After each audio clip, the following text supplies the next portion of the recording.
Apcas, que no te lo cuenten. Escúchalo.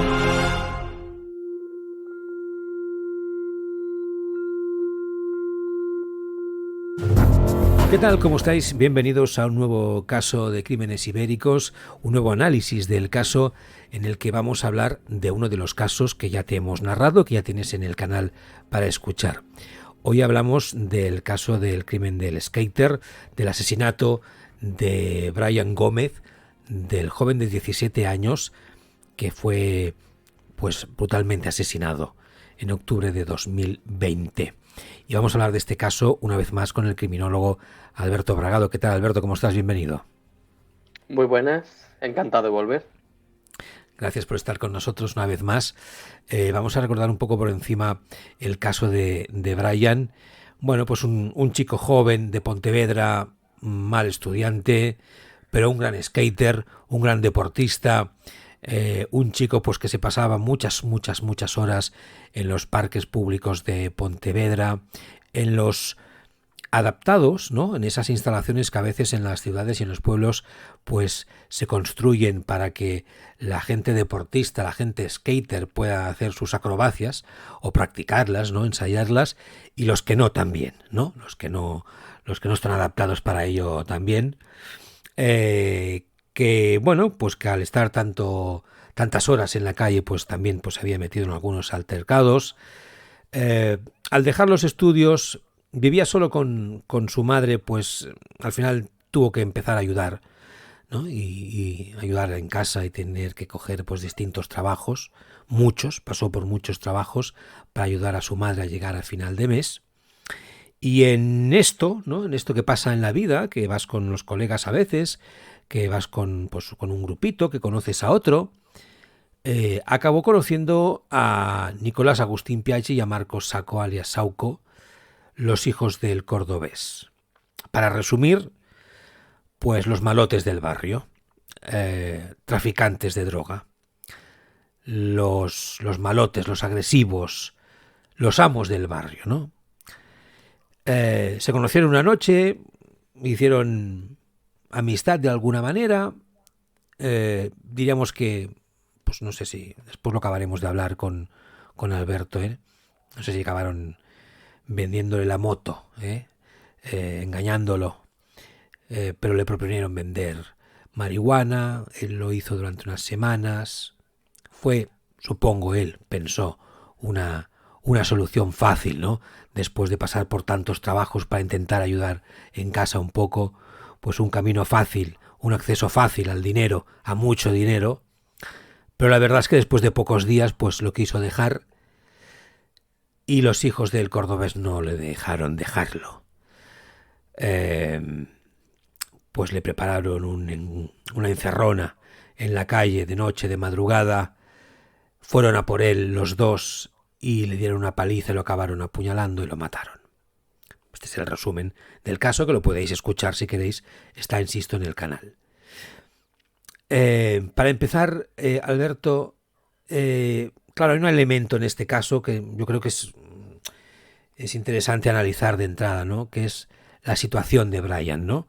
El entorno de Brian. Los barrios, las familias pobres, no sé si desestructuradas también, no sé si podemos decir que están más cercanas, o que tienen más números, ¿no? Para caer de alguna manera en la violencia. Pues es una pregunta realmente interesante, ¿no? O sea, vamos a plantearlo de esta manera, ¿no? No diría que son más cercanas a la violencia o a la delincuencia, pero sí que son más favorables a tener mayor probabilidad de riesgo de introducirse en el mundo delincuencial, violento, ¿no? No es un factor determinante, porque si estamos a la orden del día, ¿no? Si nos damos cuenta, pues hay muchísima gente que no sale de familias desestructuradas o de entornos, vamos a decir, más humildes, ¿no? Que también cometen delitos, con lo cual es evidente que el entorno no es un factor determinante de la delincuencia. Ahora bien, el entorno de este caso es bastante peculiar, ¿no? Tenemos que la víctima de este caso no solo es una persona que vive en unas condiciones de pobreza, ¿no? En unos umbrales, digamos, de pobreza bastante visibles, ¿no? Como podemos decir, es un perfil que cumple varios factores de riesgo. No abandona los estudios porque no le motivan, empieza a trabajar en trabajos precarios, ¿no? Realmente no consigue estabilidad en un trabajo, va cambiando mucho de trabajo. La familia vive con la madre, es una familia, como bien comentabas, ¿no? Que está desestructurada, solo vive con la madre, es una familia monoparental, que la madre pues tiene que hacer muchos números para poder llegar a final de mes con su hijo. Entonces, realmente es una familia, ¿no? Por lo que se puede ver, que no está próxima a la delincuencia o a la violencia, ¿no? Al menos por los datos que podemos ver. Sin embargo, es verdad que estas condiciones del entorno, ¿no? Del ámbito social, familiar, pues sí que nos puede dar que en este caso pues tengamos más factores para acabar introduciéndonos en el mundo. Pero insisto que al final tener más factores, mayor probabilidad, sigue sin ser determinante. Claro. Y el tema de los grupos o las bandas callejeras, porque parece ser que también Brian, ¿no? Pues frecuentaba, ¿no? Pues en un grupo o grupos, ¿no? De chicos, pues que estaban todo el rato en la calle, que estaban pues todo el día con los skaters. No digo exactamente que los skaters tengan, ¿no? Que pues eso, o que la gente que va con skater o que está todo el día en la calle, pues haciendo deportes urbanos, ¿no? Tengan que asociarse a nada. Pero las bandas callejeras, los grupos que están todo el día en la calle, también podemos hablar de que es sinónimo a, no sé si violencia o delincuencia. A ver, pues aquí hay un poco distintas opiniones, ¿no? Al respecto. O sea, lo que hoy entendemos por banda, pandilla, ¿no? Vamos a suponer. Es verdad que siempre lo asociamos, ¿no? El término banda o el término pandilla lo solemos asociar con delincuencia, ¿no? Es algo que está bastante extendido en el colectivo en general, ¿no? Entre la sociedad. Pero realmente, si nos agarramos a los términos, realmente que esté próximo a la delincuencia es un grupo de carácter violento, ¿no? Que es lo que entendemos por banda, ¿no? Que ahora mismo pues se cambió el nombre a grupo de carácter violento. Ese es el que está. No solo está relacionado, sino que es la imagen, ¿no? El ideario, la idea que tenemos o la imagen que tenemos de banda delincuencial, ¿no? Sería ese grupo en especial. Y precisamente está relacionada con el ámbito de la delincuencia porque la delincuencia forma parte de la identidad de los miembros del grupo. Es decir, ese grupo de carácter violento no solo es una asociación de gente joven, ¿no? Ahí ya podemos discernir, ¿no? Hay autores que dicen que va desde los 14 años a los 30, autores que dicen que van desde los 15 años a los 25 o a los 21. Entonces ahí hay un poco de discrepancia en cuanto a qué rango de edad no podemos introducir dentro de este tipo. Pero bueno, una asociación de carácter juvenil, una agrupación en la que tienen dentro del grupo una serie de elementos con los que se identifican, entre ellos los actos delictivos. Es decir, el cometer delitos es parte de la identidad que tienen como miembros del grupo que comparten entre ellos, ¿no? Ese sería el grupo o la idea de banda que está no solo relacionado, sino que es la imagen cuando decimos banda delincuencial y nos viene a la imagen cualquier tipo de banda, sería esa.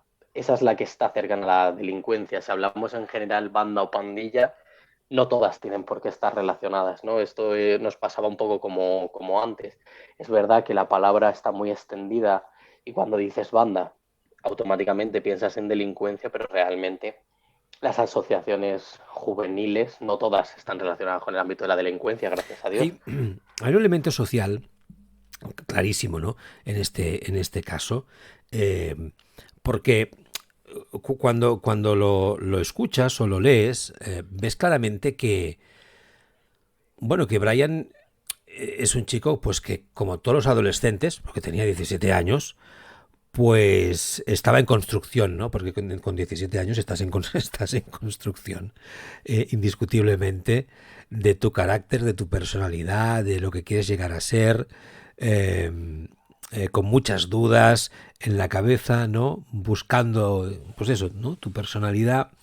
Y tienes que empezar a trabajar, y estás en rebeldía, ¿no? Con el mundo y ser responsable en el trabajo, pues seguramente pues también te es muy complicado. Ser responsable en los estudios, pues ya pues es muy complicado para muchos adolescentes. Para él lo fue, que los dejó, ¿no?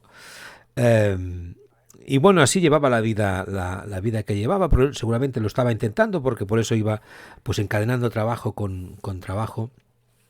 Pero eso en parte hay una responsabilidad social, ¿no? Común en todos nosotros, ¿no?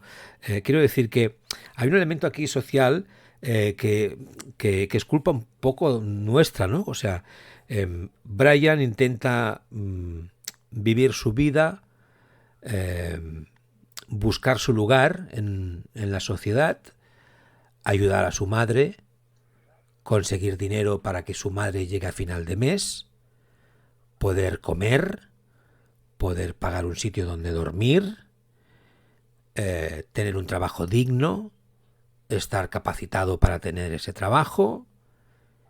Y en toda esa búsqueda de un chaval joven de 17 años, con toda la ayuda que pueda necesitar, con todos los fracasos, ¿no? Los tropiezos que pueda tener, pues claro, se encuentra con, bueno, voy a decirlo así, ¿no? Para que nos entendamos un poco, ¿no? Con el diablo, ¿no? Que lo engatusa, ¿no? Que es el mundo de las drogas.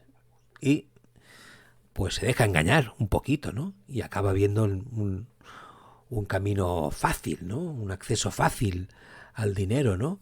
Que, que seguramente pues muchas personas pues el camino fácil al dinero, no digo este camino exactamente el de las drogas, ¿no? Pero cuántas veces el acceso fácil o el engaño hacia el acceso fácil al dinero caeríamos, ¿no?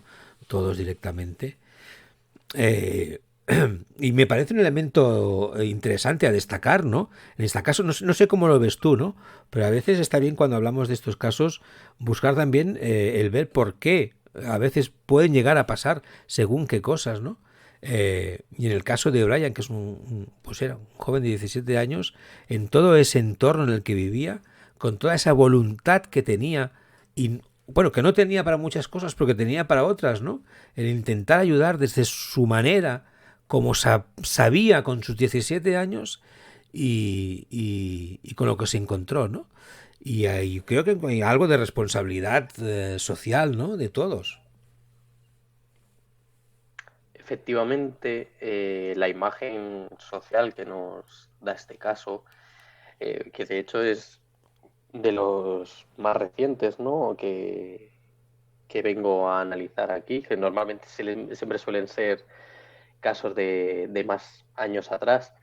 Y me gusta porque se ve el cambio de sociedad que se produce con el tiempo, ¿no? En este caso en España. Y es efectivamente la imagen social, cómo cambia con el paso del tiempo, ¿no? En casos anteriores a los que me habéis invitado a venir a hacer análisis, ¿no? Veíamos como a lo mejor, en esos casos, las víctimas o los agresores, pues se iban fuera del país a trabajar, a buscar un trabajo mejor, luego volvían, luego tal. Sin embargo, en este caso, si te fijas, es un chico de 17 años, ¿no? Que primero abandona los estudios, ¿no? Cosa que bueno, puedo entender, tienes 17 años, ya has cumplido la edad obligatoria, ¿no? Puedes decidir si quiere seguir estudiando o no, ya no estás obligado a seguir, y él decide ponerse a trabajar, pero sin embargo cambia de trabajo muy rápidamente, ¿no? Camarero, mozo de almacén, pasa por una serie de trabajos porque no consigue estabilidad en ninguno, ¿no? Que es lo primero que me viene a la mente. Realmente, hoy en día, ¿no? Los jóvenes cada vez tienen un acceso a un empleo estable, más o menos, vamos a decir, y te va a decir digno, a ver, pongamos las comillas, ¿no? Al final, un empleo estable requiere también su tiempo, su esfuerzo, etcétera. No, no es solamente llegar y decir, bueno, tengo un empleo, pues ya es un empleo que merece, ¿no? Al final tenemos mucho en lo que trabajar como sociedad en ese aspecto, sobre todo en los jóvenes que cada vez, ¿no? Suele ser una población bastante más vulnerable. Entonces, el entorno social que ya nos dibuja este caso es bastante curioso por estos elementos, ¿no? Que nos permite ver la diferencia de sociedad, siendo el mismo país, cómo cambia con el paso del tiempo. Pero lo que decía, al final es un chico que cambia de distintos trabajos para poder contribuir, ayudar a su madre a llegar a final de mes, con lo cual ya nos está diciendo que tiene una mentalidad bastante madura, acorde un poco con la edad que tiene, que son 17 años. Eso no todo el mundo lo tiene, al final, ¿no? O sea, realmente con 17 años, como bien decías, ¿no? Es un chico que todavía está buscándose, todavía está conociéndose, descubriendo su personalidad. Entonces, que tenga ese punto de madurez también es un factor que yo destacaría bastante, porque tiene esa capacidad de entender, de comprender que su familia no llega a final de mes y necesita aportar en casa, ¿no? Que eso también es importante destacarlo, ese punto de madurez que tiene. ¿Por qué digo que es importante destacarlo? Porque luego cuando llega el momento en el que le dicen, no, pero si te metes a vender con nosotros, vas a ganar muchísimo dinero en poco tiempo, es todo seguro, la policía está controlada, no te preocupes, nadie te va a molestar, lo puedes dejar cuando quieras, ¿no? Entonces, lo que me llama la atención no en ese punto de engaño, que evidentemente, no sé si podría decir engaño o más bien manipulación, ¿no? Sí. Realmente yo creo que con la madurez, ¿no? Con estos elementos que hemos dicho de madurez que tiene, o con estos rasgos de que es bastante consciente de la realidad en la que vive, ¿no? Que no tiene una imagen bastante real de todo lo que pasa a su alrededor, de todos sus ámbitos, ¿no? Realmente yo entiendo que con ese punto de madurez es consciente de dónde se está metiendo. Quiero decirte, efectivamente puedes dejarte engañar porque te dicen, bueno, es un dinero fácil, tranquilo, la policía está segura, no te preocupes, pero al final eres consciente de que lo que estás haciendo es ilegal, es decir, estás vendiendo droga. Eso está penado. Eso no... sabes que es contrario a la ley, sabes que no está bien, con lo cual, ya que te dejes atraer porque es un dinero fácil, porque estás pasando una necesidad y esa necesidad requiere de dinero inmediato, ¿no? Puedo entender que sea ese factor el que le invita a entrar en el mundo, ¿no? A dejarse manipular en ese punto. Pero Sí. me choca bastante por la madurez que muestra en otros aspectos de su vida, Mm. ¿no? Como es el hecho de decir, no me gusta estudiar, prefiero trabajar para poder ayudar en casa, tener tiempo para seguir yendo con mi skate al parque con el grupo de conocidos porque luego me llama mucho la atención también ese punto, ¿no? Al final es un chico que todo el mundo en donde vive le conoce y es querido y nadie tiene una mala imagen de él, ¿no? Con lo cual, eso también es otra característica que nos hace pensar un poco que realmente se puede sentir atraído por esa necesidad inmediata, pero que realmente tiene ciertas características, ¿no? Como para saber o ser consciente de dónde se está metiendo. Que te pueden pintar todo muy bonito, pero realmente sabes que lo que estás haciendo no es algo permitido, ¿no? Legalmente. Este punto me parece interesante, Alberto, porque, claro, ¿qué se le tiene que pasar a alguien por la cabeza para sumarse al negocio de las drogas? ¿No? O sea, ya sabemos que la situación de Brian era la que era, pero como muy bien estabas tú explicando, con 17 años ya sabes por dónde va la vida. Y tú decías antes, hombre, pues no sé si era engaño o manipulación, pero con 17 sabes que un delito es un delito y que las drogas, pues, y el tráfico de ellas además, ¿no? Y la venta de ellas, pues no está permitido, ¿no? Entonces, ¿qué le pasa a alguien, ¿no? Por la cabeza o en qué situación tiene que estar una persona que está en sus cabales, que además es una persona conocida en el barrio, como decías, ¿no?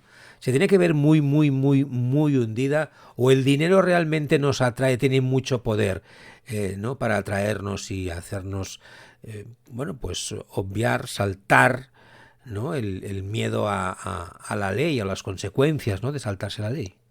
Pues, a ver, realmente el dinero tiene muchísimo poder y cada día más. O sea, eso está algo innegable, no te lo puedo negar, ¿no? El ejemplo más claro que te puedo poner es cuando tú le preguntas a un chaval, te voy a decir, ¿no? De 6 7 años, ¿no? Y ¿tú qué quieres ser de mayor? Tal. Yo quiero ser futbolista y ganar mucho dinero, ¿no? Ya te deja un poco la imagen, te refleja un poquito la imagen, ¿no? De hasta qué punto, siendo niños, son conscientes de que el dinero realmente es bastante poderoso en el mundo, ¿no? Y que realmente va a ser una base para su vida. Es fundamental, ¿no? Eso es algo que me llama mucho la atención, ¿no? Te he puesto el ejemplo del futbolista, pero te digo no, yo quiero ser actor, yo quiero salir en la tele, yo quiero... Al final, fama y poder con dinero, una combinación que yo diría un poquito peligrosa, la verdad. Pero, ¿qué se le puede pasar a una persona para acabar entrando en este mundo, ¿no? Para acceder. Bueno, realmente no te sabría dar una respuesta exacta, ¿no? Pero la atracción por el dinero no creo que sea algo que le moviese, en este caso, a la víctima, ¿no? O sea, sí, yo puedo entender la situación, ¿vale? O sea, yo pienso en este caso concreto, ¿no? Yo puedo entender la situación, pero como digo, hay hay varios elementos que efectivamente nos dan una serie de características en las que yo puedo entender la situación, puedo entender la necesidad, ¿no? De que quieras conseguir gran cantidad de dinero para, digamos, tener una mayor estabilidad, ¿no? O más bien un desahogo, ¿no? De no tener que estar pensando que no llego a final de mes, que tengo que pagar esto, que tengo que pagar las facturas, que tengo que comer, que tengo que vestir, que tengo que pagar el alquiler del piso, etcétera. Entonces, al final, no, la necesidad está, es evidente. Ahora, como digo, ¿no? Con estas características de madurez y demás que vemos, ¿qué es lo que se le tiene que pasar por la cabeza para que acepte? Pues la verdad es que no sabría darte una idea. Yo quiero pensar que lo que a él se le pasó sería darle, tanto a él como a su madre, una vida mejor, ¿no? Que ese sería su pensamiento, ¿no? El decir, bueno, Claro. trabajo unas semanas con ellos, gano lo suficiente para estar tranquilo y lo dejo, ¿no? Yo quiero entender que ese es el pensamiento que se le pasó por la cabeza cuando acepta eso. Ahora realmente, ¿qué se le puede pasar por la cabeza a cualquiera, ¿no? Al final yo creo que la imagen esta de ganar mucho dinero y trabajar poco es la que más tiene la gente vendida, ¿no? Y la que más te compran. Entonces yo creo que seguramente es esa o lo que quieren más bien. Yo creo que es ese pensamiento, ¿no? El que tienen en la cabeza en el momento de aceptar, porque si no, no, de verdad que no llego a entender muchas veces el por qué hace la gente lo que hace, porque muchas veces nos puede llegar a sorprender realmente. Pues justamente eh, vamos a hablar de por qué hace la gente lo que hace, rematando esta charla hablando de los asesinos de Brian, de Nicolás Agustín Piaggi y de Marcos Sauco, que acabaron pillando de madrugada una noche de octubre de 2020 a Brian porque quería dejar la venta de drogas, acusándole que además, ¿no? Pues el último encargo que le hicieron, pues había quedado el dinero, que no había devuelto todo el dinero de la droga, y con esa excusa, pues lo pillaron de noche, lo persiguieron, le pegaron una paliza y lo apuñalaron. ¿Qué necesidad tenían de matar a Brian, a un chico de 17 años que hacía 4 días que trabajaba con ellos? Eh, ¿Qué perfil para ti tienen estos dos chicos? ¿Están manipulados por el padre, por el cordobés? ¿Son psicópatas? ¿No? ¿Son delincuentes que hacen muy bien su trabajo y saben que tienen que matar a Brian porque el negocio lo pide? ¿Cómo lo ves tú, Alberto? A ver, para empezar, es un perfil bastante interesante, porque como bien comentas, manipulados o no por el padre. No te sabría decir si manipulados. O sea, realmente yo creo que hay una parte ahí fundamental y has dado tú con la clave, ¿no? Y es al final el entorno. Igual que a Brian su entorno le afecta, a estos dos chicos su entorno también les afecta. Claro, su entorno, padre delincuente, ¿no? Con un perfil bastante agresivo, por lo que podemos conocer y las informaciones, ¿no? Es un perfil bastante agresivo, que los hijos al final aprenden, porque se ve en los hijos, ¿no? Esa agresividad, como bien decías tú, ¿no? Lo que preguntabas, la primera pregunta que has hecho, ¿qué necesidad tenían estos dos chicos de cometer ese asesinato tan atroz realmente, ¿no? Pues ahí se ve un poco el perfil de agresividad, ¿no? Ese nivel de carácter violento que tienen estos dos agresores, particularmente, ¿no? Y eso al final viene del entorno. Al final, ellos se han criado en un entorno en el que hay delincuencia, en el que la delincuencia está normalizada, ¿no? En el mundillo también del alcohol y las drogas, porque también información de la que disponemos es que cuando atacan a la víctima, ¿no? Los dos chicos parecían tener síntomas de que habían bebido y que iban drogados o colocados, ¿no? Ahora mismo no sé exactamente la palabra que se emplearon en las informaciones, pero como que presentaban síntomas de consumo, ¿no? De que habían consumido. Entonces, realmente, ese entorno ya nos Sí, da una serie de características bastante interesantes del perfil de los agresores, ¿no? Y es como viviendo en un entorno en el que la violencia, ¿no? Las drogas está tan normalizado, ¿no? A lo mejor para ellos lo normal era eso. Entonces, por eso te digo que manipulación por parte del padre había claramente, porque todo el mundo conocía el carácter del padre, todo el mundo sabía la fama, entre comillas fama, porque realmente era la mala reputación que tenía el padre, ¿no? De agresividad, de amenaza, de todo el historial delictivo, de toda su trayectoria delictiva, todo el mundo le conocía por eso, y al final los hijos se valen de eso, de que la gente teme al padre, entonces, digamos, tienen ahí un pequeño margen de cuidados o hijo de tal, y al final ellos se valen de eso para zafarse con todos los amigos con los que salen, ¿no? Con los que se juntan a contar todos sus trapicheos, todas sus fechorías. Entonces, realmente, estos dos chicos tenían necesidad de cometer un crimen tan atroz, ninguna necesidad.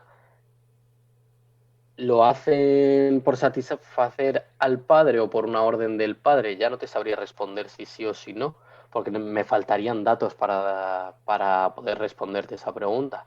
Sin embargo, que existe cierta presión por parte del padre hacia los hijos para cometer este crimen, sí que te diría que por las características del caso y cómo sucede todo, porque si fuese un caso en el que los dos agresores son los dos hijos y el padre no aparece en ningún momento, aunque el padre haya dado la orden, ¿no?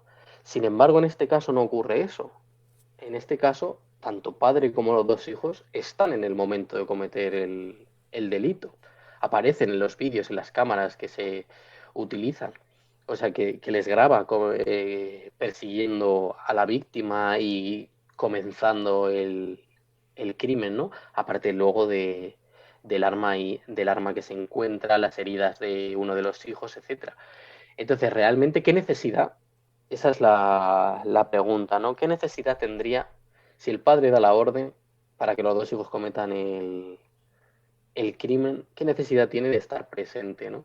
Pues realmente es lo que te comentaba, porque realmente se ve que en ese entorno, pues la violencia, ¿no? Está como muy normalizada, es como parte de que nos quiere dejar, que quiere abandonarnos ahora después de lo que hemos hecho por él, ¿no? Ese aspecto de venganza, de devolverla con esa agresividad, con esa violencia tan desmedida, tan Totalmente. desproporcionada. Yo creo que es un poco lo que les impulsa a actuar así. Totalmente, porque yo entiendo, y a ver, no lo entiendo, pero que quiero decir que, pues mira que tú tienes a alguien en el negocio que te ha robado, pues no lo sé, ¿no? O que te quiere usurpar el territorio, ¿no? Una guerra de clanes o de territorios, de esas cosas locas, pues mira, acaba en baño de sangre. Pero un chaval, ¿no? Al que acabas de engatusar para que te venda en no sé qué calle y cada 2 semanas te dice, mira, es que no es lo mío, lo dejo, aquí tienes la bolsa con el material y te lo cargas de 17 años. Vamos, una barbaridad que no se explica de ninguna de las maneras. El asesinato de Brian Gómez, de 17 años, el crimen del skater, uno de los últimos casos que te hemos narrado, que tienes en el canal de Crímenes Ibéricos, y que hoy nos hemos acercado de nuevo a él, pues hablando un poco de este caso con el criminólogo Alberto Bragado, que nos ha acompañado una vez más. Alberto, muchas gracias. A vosotros. Hasta la próxima. Gracias a vosotros por escuchar, como siempre, y hasta el próximo capítulo. Adiós.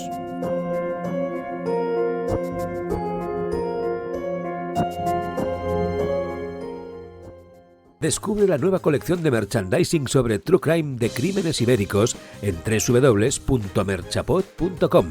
Apoya nuestro podcast para que podamos seguir creciendo con tazas, camisetas, fundas o sudaderas con diseños exclusivos sobre True Crime. Ya sabes, merchapod.com, y vacila de ser un fiel oyente del True Crime. Upcast, que no te lo cuenten. Escúchalo.